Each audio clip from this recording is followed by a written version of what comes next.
Meus amados e queridos irmãos, que a doce e gloriosa paz do Senhor Jesus seja com todos. Nós estamos de volta para a gravação de mais um vídeo de Escola Bíblica Complementar, um vídeo comprometido com a poderosa Palavra de Deus. Todos os nossos vídeos, e nós já temos aí cerca de 180 vídeos gravados, das muitas lições da Casa Publicadora das Assembleias de Deus. Nós comentamos aqui especificamente a revista de adultos, e o nosso comentário a gente distribui em 10 tópicos. Por isso, esse canal é denominado de Escola Bíblica Complementar. Nesse trimestre, estamos estudando esta lição, muito boa. Está aqui a capa da lição, que vai tratar sobre o plano de Deus para Israel em meio à infidelidade da nação. Começamos esse novo trimestre. Já estudamos na primeira lição a ascensão de Salomão e a construção do templo. Na segunda lição, nós vimos também o reino dividido, Jeroboão e Roboão.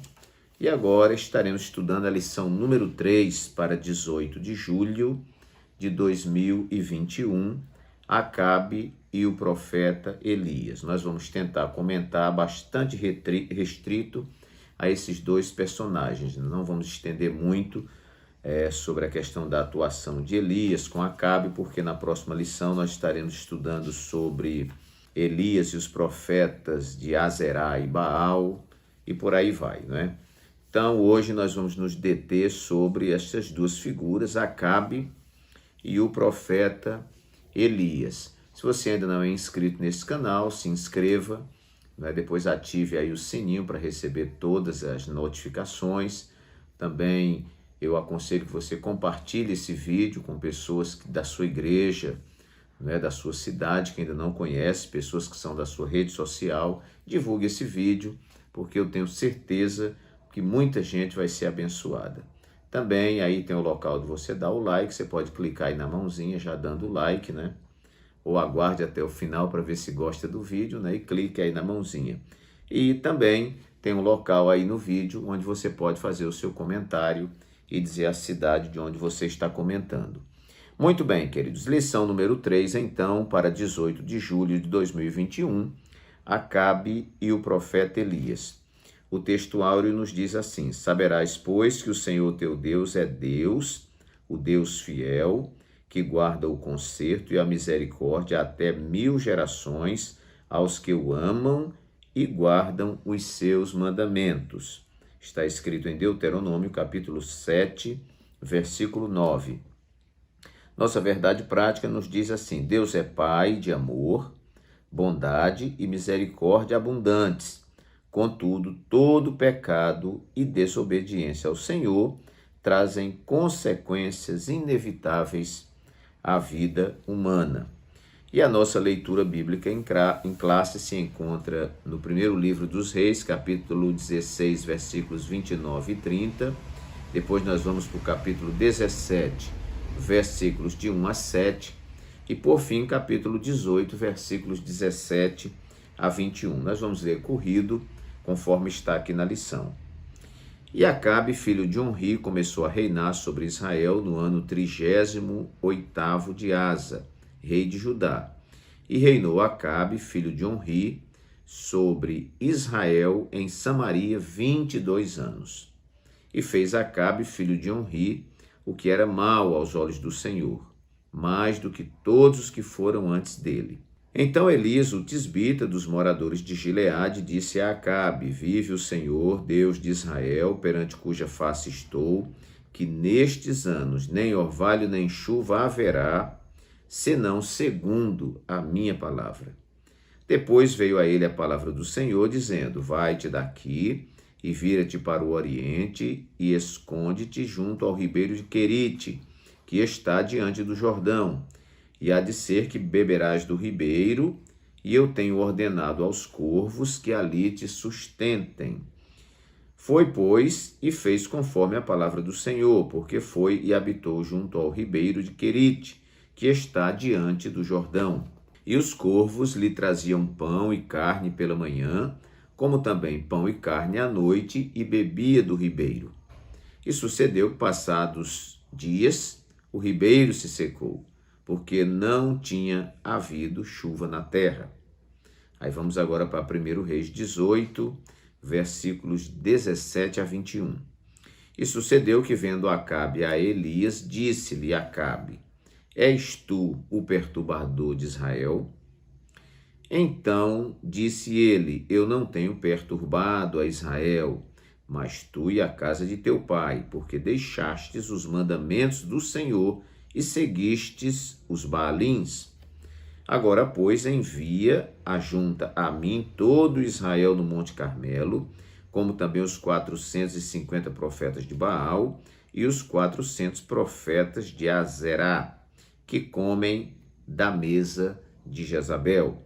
Então enviou Acabe os mensageiros a todos os filhos de Israel e ajuntou os profetas no Monte Carmelo.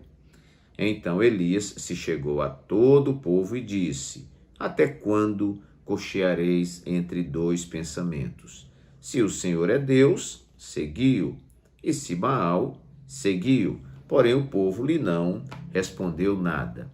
Nossa lição, irmãos, ela está disposta em uma introdução.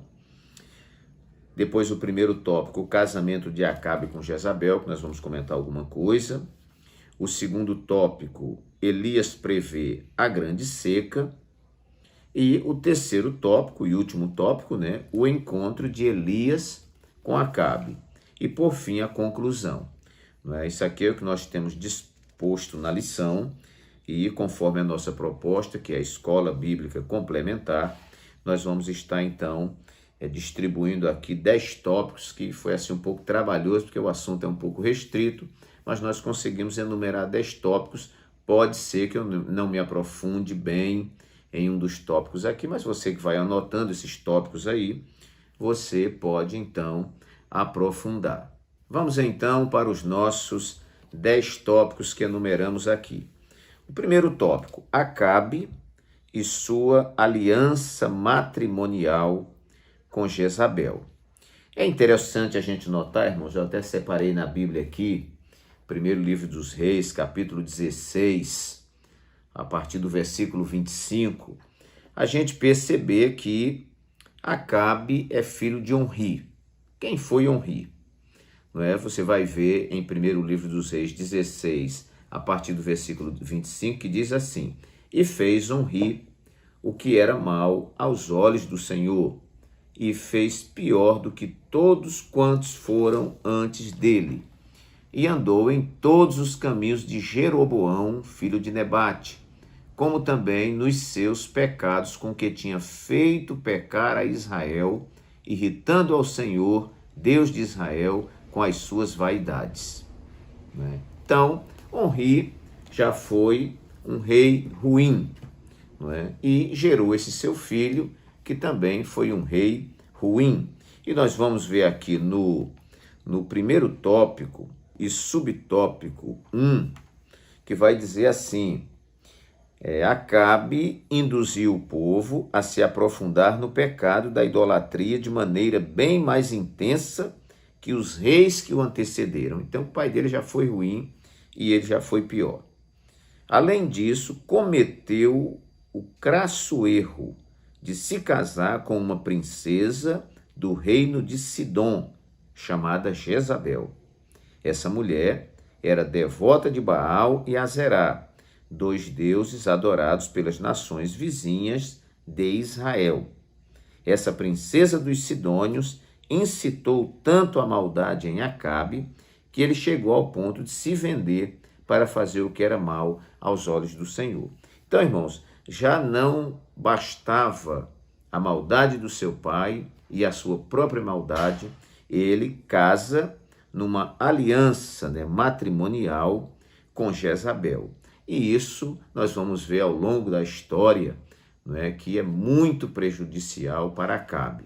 Acabe, que já era ruim, casa com Jezabel e piora, contraria até um princípio bíblico, que a Bíblia diz que Deus viu que o homem estava só, e deu a ele uma mulher, uma adjutora, para que lhe fosse correspondente, para que estivesse como diante dele, uma versão diz, para que fosse a sua outra metade. Então, nós sempre temos um cônjuge, né? E no nosso caso, o homem, nós temos uma mulher ao nosso lado para nos ajudar. Mas Jezabel, ela foi assim extremamente perniciosa e prejudicou muito já o reinado do mal de Acabe. O versículo 29 da nossa leitura, que é o primeiro, né, o primeiro versículo, aquele primeiro livro dos Reis 16, 29, diz: E Acabe, filho de Onri, começou a reinar sobre Israel no ano 38º de Asa, rei de Judá. E reinou Acabe, filho de Onri, sobre Israel em Samaria 22 anos. E fez Acabe, filho de Onri, o que era mal aos olhos do Senhor, mais do que todos os que foram antes dele.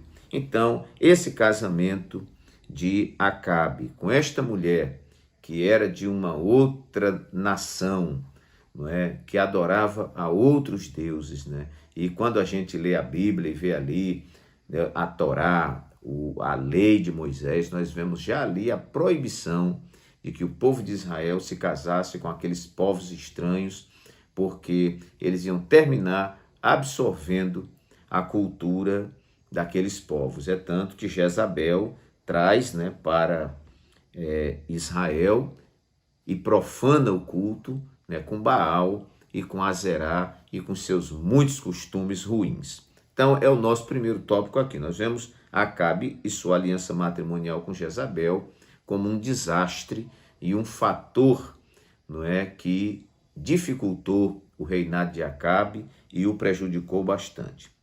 Segundo lugar, nós vamos ver que Acabe é confrontado por Elias, o profeta. É aqui que aparece esse profeta abençoado. Nós falamos na lição passada, que falava da ruptura do reino, né?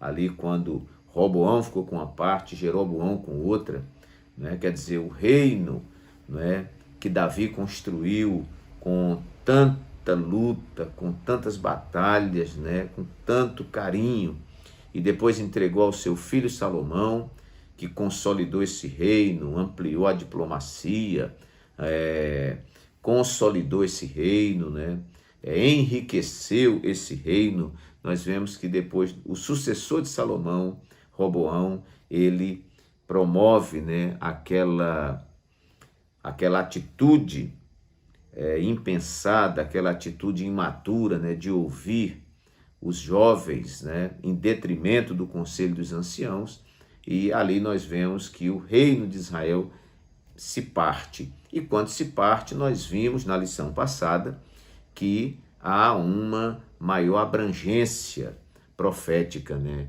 Esse período da divisão do reino é um período de muita atuação profética, porque era um estado crítico, né, para o povo de Deus, um povo dividido, e um povo dividido é um povo enfraquecido. Então, Acabe é confrontado por Elias, o profeta. Aparece esse profeta, né?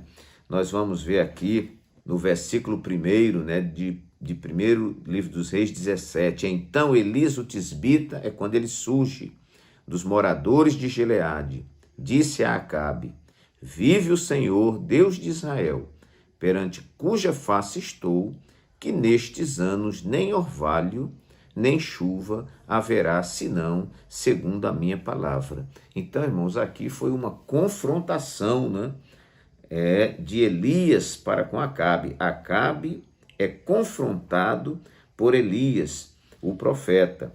Nós vamos ver também lá no versículos 17 e 18, aqui da nossa lição, lá em 1 Reis 18, diz assim: Sucedeu que, vendo Acabe a Elias, disse-lhe Acabe diz para Elias: És tu o perturbador de Israel? Então disse Elias: Eu não tenho perturbado a Israel, mas tu e a casa de teu pai, porque deixastes os mandamentos do Senhor e seguistes os Baalins. O profeta genuíno, irmãos, ele tem autonomia. O sacerdote muitas vezes era comprado pelo Estado. Muitas vezes ele ficava funcionando, operando conforme o rei determinava. Mas o profeta, uma característica dele, ele tinha autonomia. O sacerdote vinha de uma linhagem, né? Vinha de uma descendência e tudo mais. O profeta não. Deus escolhia onde ele queria e esse homem vinha trazendo o assim diz o Senhor. Uma característica imprescindível do profeta é a autonomia, para que ele entregue a palavra de Deus como ela deve ser entregue. E por isso, nós que acompanhamos na Bíblia a vida dos profetas, a vida deles é bastante sofrida, porque o profeta ele não se adequa ao sistema, principalmente, né, se o sistema está corrompido, o sistema está em pecado.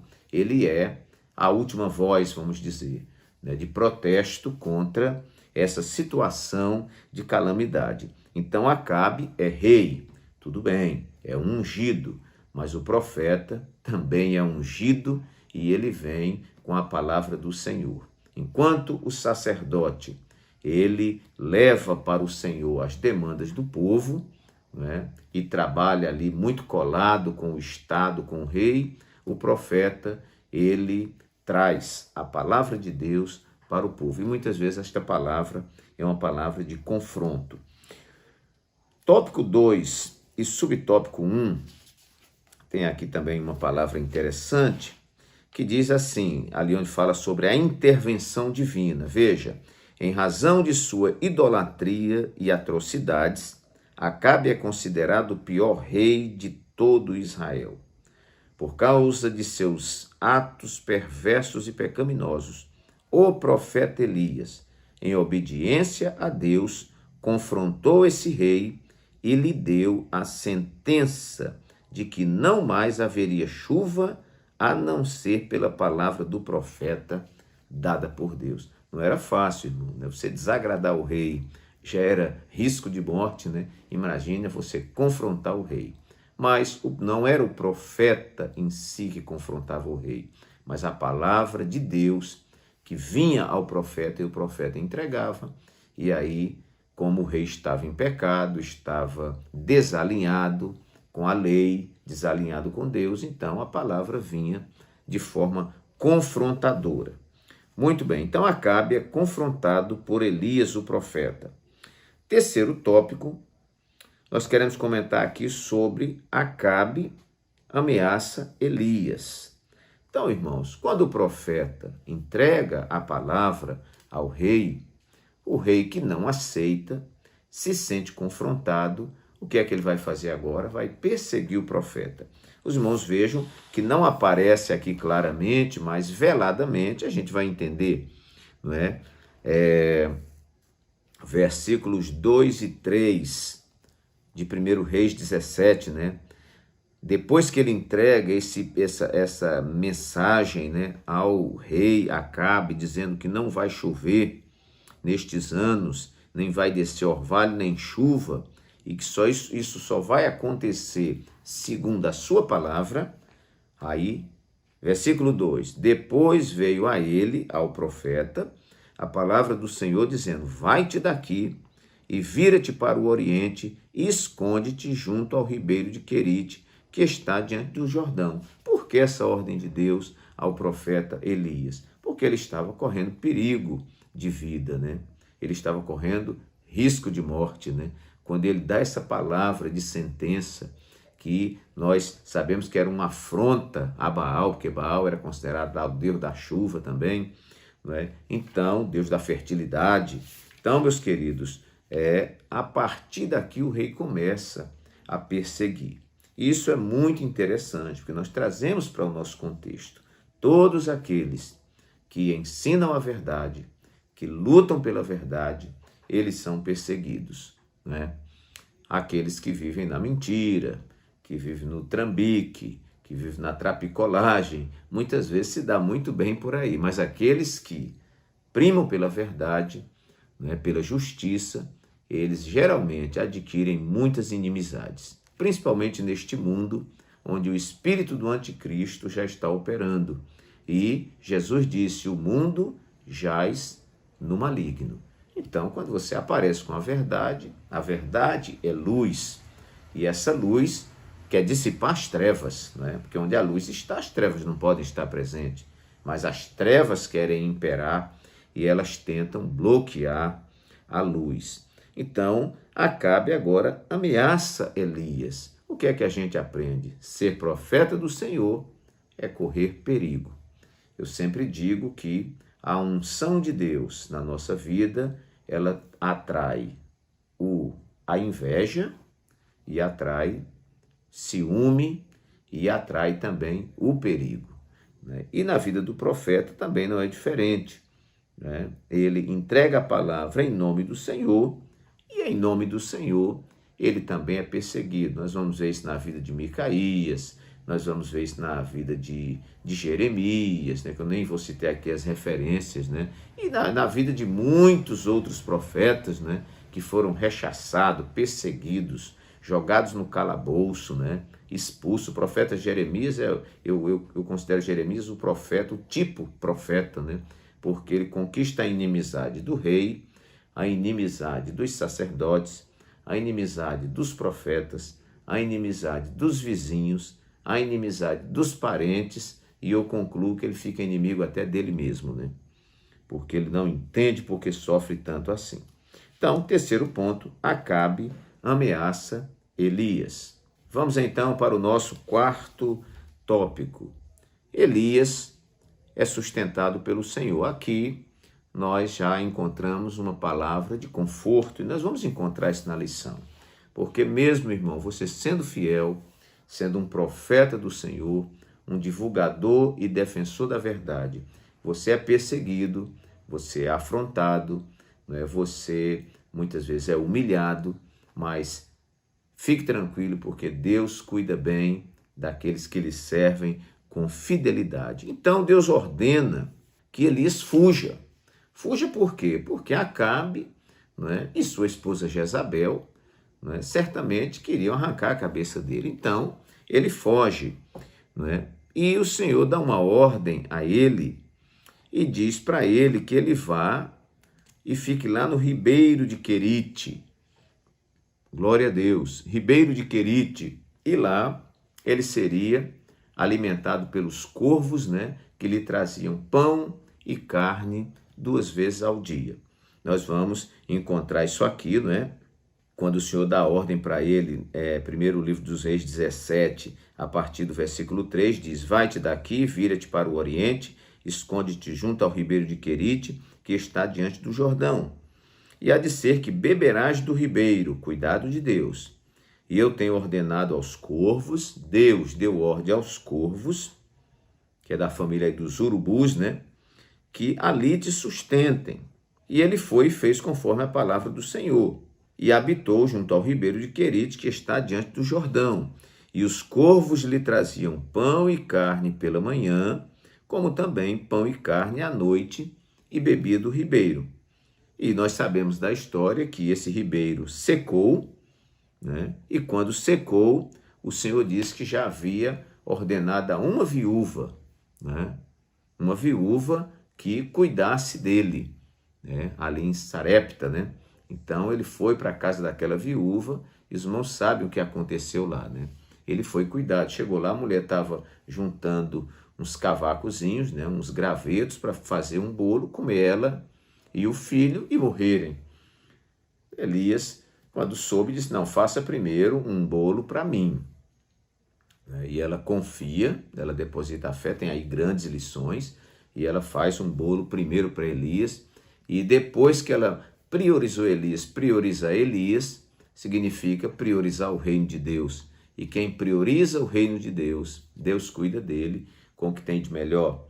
E a Bíblia diz que enquanto Elias esteve ali, enquanto houve aquela seca, né, nem faltou azeite na botija e nem farinha na panela, né?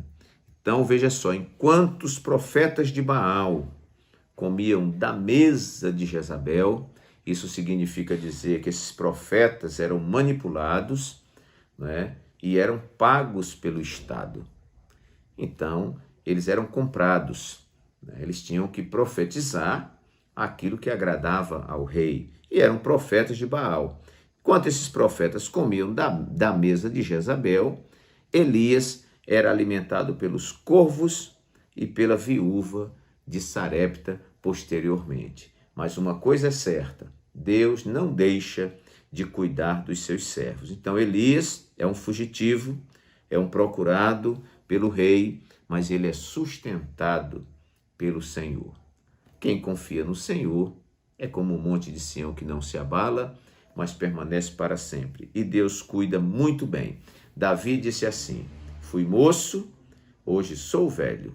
Nunca vi um justo desamparado e nem a sua descendência a mendigar o pão. Quinto ponto. Elias e a coragem de ser profeta. Tópico 2, subtópico 2. Vamos lá, que diz assim: o episódio da seca em Israel demonstra que todo homem e mulher de Deus precisam ter fé e coragem para enfrentar os resultados de sua obediência ao Senhor. No caso de Elias, ele teve de enfrentar as dificuldades da falta de água e alimento e mais tarde fugir de Acabe e Jezabel, que o ameaçavam de morte. Olha, irmãos, esta obra, ela não é para homens e mulheres frouxos, não é? Nem para homens frouxos, nem para mulheres frouxas. Há um texto bíblico que diz: se te mostrares frouxo no dia da angústia ou no dia da batalha, no dia da peleja, tua força será pequena. Esta obra é para homens e mulheres corajosos, porque haverá momentos que a sua vida pode correr risco.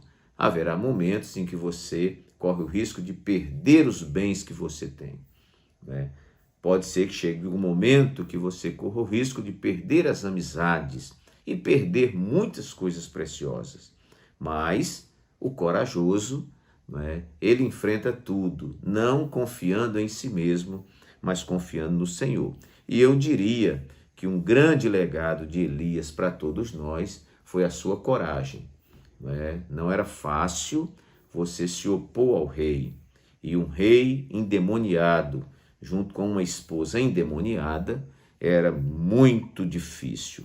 Mas ele teve coragem de ser profeta, né? Então, nós aprendemos aqui com Elias que esta obra é para homens e mulheres que têm coragem. Os desafios vão aparecer, os riscos vão aparecer e a gente precisa ter coragem.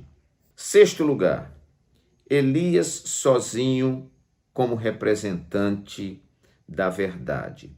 Ora, nós sabemos, irmãos, e vamos ver mais na frente, quando Elias faz um lamento, aí ele pensa que só eu fiquei, não é? Os teus profetas foram mortos e tudo mais. E aí o Senhor revela para ele que ainda tem 7.000 que não dobraram seus joelhos a Baal. Mas no evento aqui, a gente vê este homem de Deus atuando sozinho. Se tem os outros, estão nos bastidores, eu não sei como eles estão atuando, mas Elias é aquele que dá a cara à tapa, né? E nós vamos ver que ele sozinho, como representante da verdade. E eu costumo dizer que você, com Deus, ainda que você esteja sozinho, você com Deus é maioria.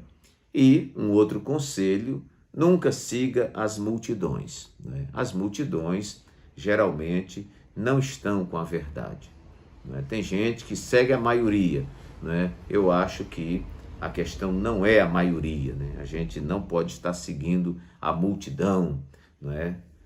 A Bíblia diz que o caminho é estreito, né?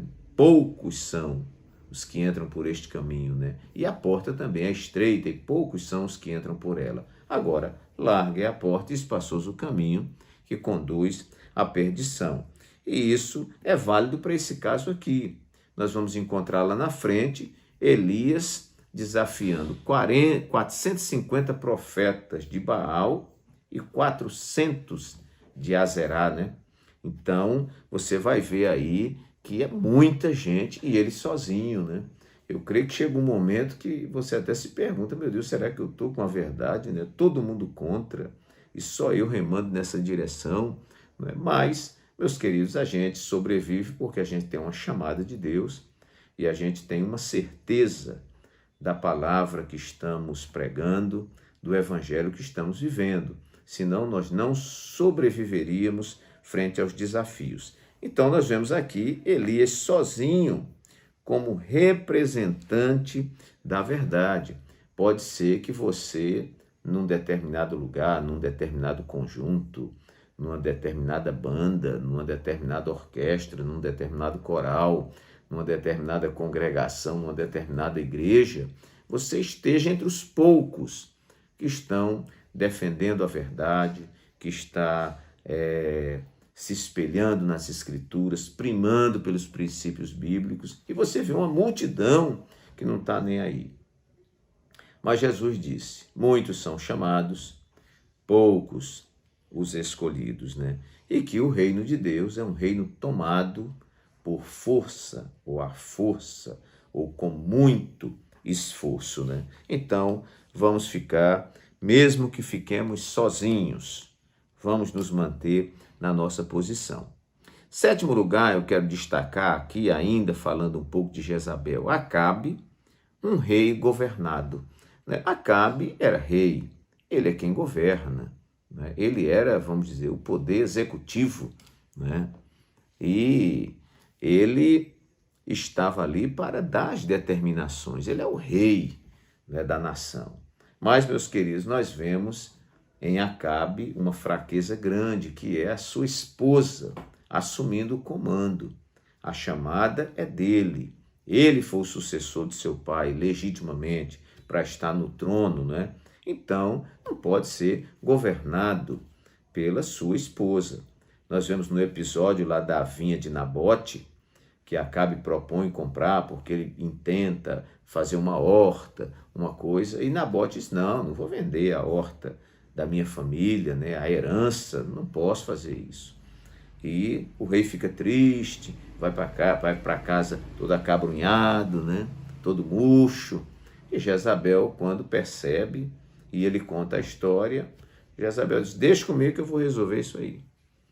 E levanta falsas testemunhas, que apedrejam, matam Nabote, e ela pega a vinha que é de Nabote e diz, pronto, rei, a vinha agora é do senhor. Então nós vamos ver esta rainha diabólica, né? Esta rainha que prejudicou tanto Acabe, além dos males que ele já fazia, essa rainha manipulando o governo. Então isso é muito ruim. Acabe é um rei governado, né? Esta palavra cabe para nós, né? Nós que estamos à frente de um trabalho, né? Nós a quem foi dada uma responsabilidade. Você é o responsável por esta obra, né? Você é que tem que assumir essa responsabilidade, né? Então, por exemplo, eu dirijo uma congregação, não é a minha esposa que vai governar a congregação, né? A congregação foi entregue a mim, o bispo da congregação sou eu, ela é minha auxiliadora e me auxilia muito, é um braço direito, né? Vê muitas coisas que eu não vejo, mas o governo está comigo, né? Então, meus queridos, nós vamos ver aqui em Acabe a mulher entrando na frente e assumindo as rédeas, porque às vezes o líder é frouxo, né? O governo da casa é frouxo e alguém tem que pegar as rédeas, senão o negócio desce de ladeira abaixo. Mas vamos entender, aquele a quem foi dada a responsabilidade, assuma a responsabilidade. Acabe tem um prejuízo muito grande, porque é um rei, mas é um rei que é governado, né, pela sua miserável esposa chamada Jezabel. Oitavo tópico da nossa lição: Acabe e os prejuízos da desobediência. Vamos então para o nosso tópico 1, subtópicos 1 e 2. Então nós vamos ver aqui consequências de escolhas erradas. Acabe induziu o povo a se aprofundar no pecado da idolatria de maneira bem mais intensa que os reis que o antecederam, né? Somou a ruindade do pai dele com a dele que ele já aprendeu e com essa mulher que trouxe esses deuses de fora, irmãos, houve uma promoção da idolatria em Israel. Além disso, cometeu o crasso erro de se casar com uma princesa do reino de Sidom, chamada Jezabel. Essa mulher era devota de Baal e Azerá, dois deuses adorados pelas nações vizinhas de Israel, conforme o primeiro livro dos Reis 16, 31 e 18, 19. Essa princesa dos Sidônios incitou tanta maldade em Acabe que ele chegou ao ponto de se vender para fazer o que era mal aos olhos do Senhor. Dentre tantas perversidades, subtópico 2, Jezabel destruiu os profetas do Senhor, ameaçou a vida de Elias, ordenou injustamente a morte de Nabote para satisfazer a ganância do marido e ainda praticou a prostituição e a feitiçaria. E aí nós vamos ver no final o trágico fim de Jezabel. Foi profetizado por Elias. O homem de Deus disse que ela não seria sepultada, mas que os cães devorariam, pois sua maldade e abominação contrariaram a justiça divina. Então, irmãos, aqui são citações diretas e fora as questões indiretas, porque quando você tem um rei louco à frente, um rei destituído da visão de Deus. Há uma frase que eu acho muito interessante que diz assim: Deus não pode conceder maior castigo a um povo do que dar-lhe líderes cegos, homens desviados, homens cegos, homens sem visão, homens sem temor a Deus. Deus não pode dar maior castigo a uma nação do que conceder uma desgraça dessa à nação. E aí nós vamos ver os prejuízos, prejuízos da desobediência. Se Acabe fosse um rei justo, temente a Deus como Ezequias, temente a Deus como Uzias e outros reis que serviram a Deus e foram tão prósperos, apesar que alguns foram apenas parcialmente. Mas não, ele foi desobediente e a desobediência só trouxe para ele prejuízos, muitos prejuízos. Muito bem, nono lugar, Acabe e seu coração endurecido. Porque, irmãos, a figura do profeta era quando percebia o rei, as estruturas se desalinhando da palavra, Deus dava a palavra a esse profeta, ele contestava, ele confrontava o rei e as estruturas, e o que eles deveriam fazer? Repensar a situação e se humilhar. Veja que o profeta Jonas, quando vai a Nínive, uma nação ímpia, e ele prega lá, ainda 40 dias e Nínive será subvertida. Irmãos, a conversão de Nínive foi assustadora, porque o rei desceu do trono, se vestiu de saco, e se cobriu de cinza, e os animais, ele proclamou um jejum geral, até animal teve que jejuar, e eu creio que até o próprio profeta, Jonas deve ter se admirado, porque eles fizeram o que a gente nunca viu ser feito no meio da nação de Israel. Um povo que era ímpio surpreendeu em se humilhar. Mas muitas vezes o profeta falava para o rei e o rei, ao invés de mudar, de se humilhar, a Bíblia diz: se o meu povo que se chama pelo meu nome se humilhar e orar e buscar a minha face e se converter dos seus maus caminhos, então eu ouvirei dos céus e perdoarei os seus pecados. Não, Acabe continuou no seu pecado.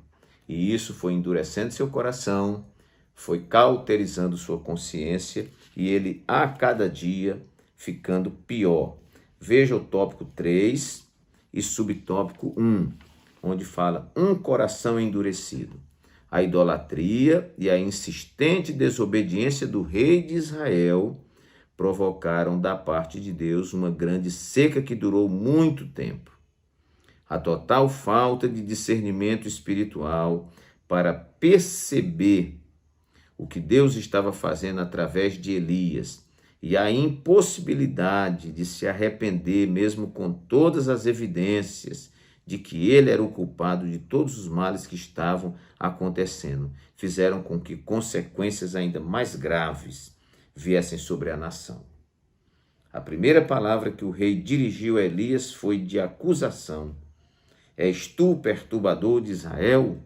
Seu coração estava tão endurecido em razão da recorrência do pecado, que não havia mais jeito de ele voltar atrás e rever seu deplorável estado espiritual. Então isso é muito triste, irmão, quando o coração chega a um nível de endurecimento, e esse nível de endurecimento está tão alto que a palavra bate, volta, bate e volta, bate e volta, e não produz o efeito desejado naquele coração de tão endurecido, né?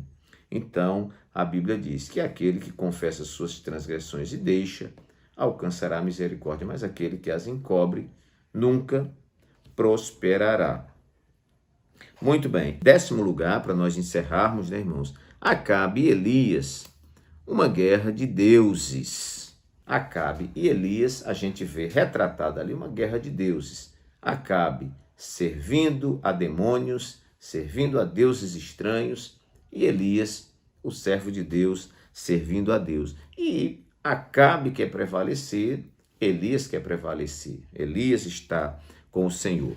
No subsídio bibliológico da nossa lição, tem aqui uma observação bem interessante. Eu quero ler com os irmãos aqui. Elias, na qualidade de mensageiro de Deus, pronunciou uma palavra de juízo da parte do Senhor contra a nação rebelde de Israel.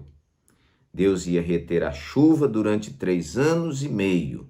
Esse juízo humilhava Baal, pois seus adoradores criam que ele controlava a chuva e que era responsável pela abundância nas colheitas. Então, meus queridos, nós vemos aqui uma guerra de deuses, né? Está aí Baal, que é um Deus com D minúsculo, e o nosso Deus, o Deus Todo-Poderoso. É como no Egito, aquelas pragas, elas não eram somente para mostrar o poder de Deus sobre o Egito, mas para humilhar deuses do Egito. Porque aqui muitos daqueles animais simbolizavam deuses do Egito.